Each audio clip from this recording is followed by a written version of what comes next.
Spectral Radiography Sources program is seeking to develop a suite of laser-driven radiation sources.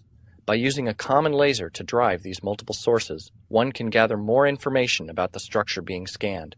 X-rays, protons, electrons, ultraviolet, and positron radiation probe for different material defects. DoD systems are increasingly relying on non-destructive evaluation techniques to increase the serviceable life of military platforms. The Hyperspectral Radiography Sources program is seeking to develop a suite of laser-driven radiation sources.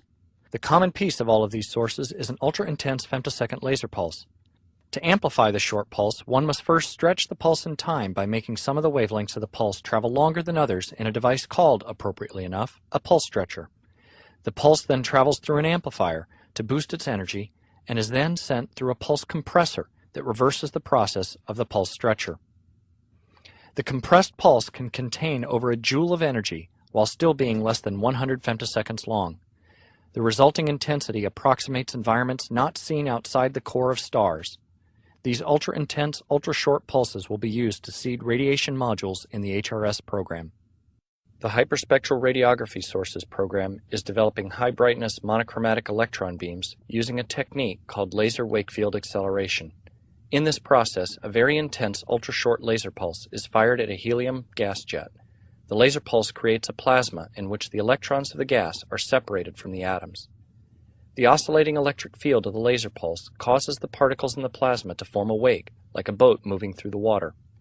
The electrons, having been separated from the atoms, ride on this wave much like surfers catch a wave into the beach. These electrons are accelerated to nearly the speed of light, with beam energies as high as 1 GeV having been demonstrated. The HRS program will turn these proof-of-principle experiments into usable electron beam technology. The Hyperspectral Radiography Sources program is developing high-brightness monochromatic X-ray beams. A portion of an intense ultra-short laser pulse is focused on a gas jet to produce a bright electron beam. Another laser pulse is focused onto the bunch of electrons. The photons of the laser pulse scatter off the electrons, producing monochromatic X-ray pulses. These monochromatic X-rays will be useful probes for medicine and material evaluation. The Hyperspectral Radiography Sources program is developing extreme ultraviolet light sources. A femtosecond laser pulse is sent into an optical cavity whose length is matched precisely to the round-trip time of the pulse. If the phase and timing of the next laser pulse matches the pulse that traveled around the cavity, the intensity of the two will add. Eventually, the light in the cavity becomes sufficiently intense to enable high harmonic generation, in which the electrons in the atoms of an inert gas jet scatter off the atomic core, producing intense pulses of ultraviolet light.